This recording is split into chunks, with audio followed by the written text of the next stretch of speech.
మీరు చేస్తున్నటువంటి దుర్మార్గాన్ని ప్రజలకు తెలియాల్సిన అవసరం ఉంది. నిరుద్యోగ యువత మీరు ఇస్తామన్నటువంటి హామీలు, మీరు ఇక్కడ నుంచి వేదిక నుంచి చెప్పినటువంటి హామీలు వారు గుర్తు చేస్తా ఉన్నారు.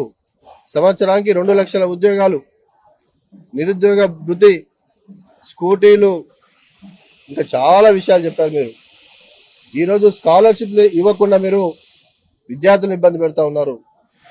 కాలేజీ యాజమాన్యాలు మాట్లాడితే వారిని అణిచివేసే విధంగా ఈ ముఖ్యమంత్రి గారు మాట్లాడుతూ ఉన్నారు.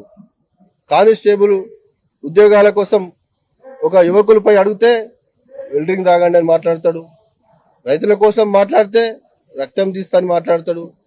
మరి ఇట్లాంటి ముఖ్యమంత్రి ఈ రాష్ట్రంలో ఉండడం నిజంగా కూడా చాలా బాధాకరం. ఎందుకంటే ఈ రాష్ట్రం సుదీర్ఘ పోరాటం తర్వాత ఎంతో మంది అమరులు త్యాగాల ఫలితంగా రాష్ట్రాన్ని తెచ్చుకున్న తెలంగాణ 10 సంవత్సరాలు కేసీఆర్ గారి నాయకత్వంలో బ్రహ్మాండంగా అభివృద్ధి సంక్షేమంలో ముందుకు తీసుకెళ్లాం. ఈ రోజు ముఖ్యమంత్రి అయిన తర్వాత మనం చూస్తా ఉన్నాం ఏ రకంగా ఈ రాష్ట్ర పరువు తీస్తా ఉన్నాడు.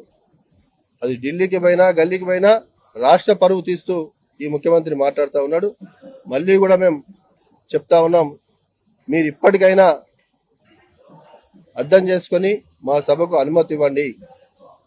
లేని పక్షంలో ఖచ్చితంగా మాకు న్యాయస్థానాల మీద నమ్మకం ఉంది కాబట్టి అక్కడికి వెళ్తాం.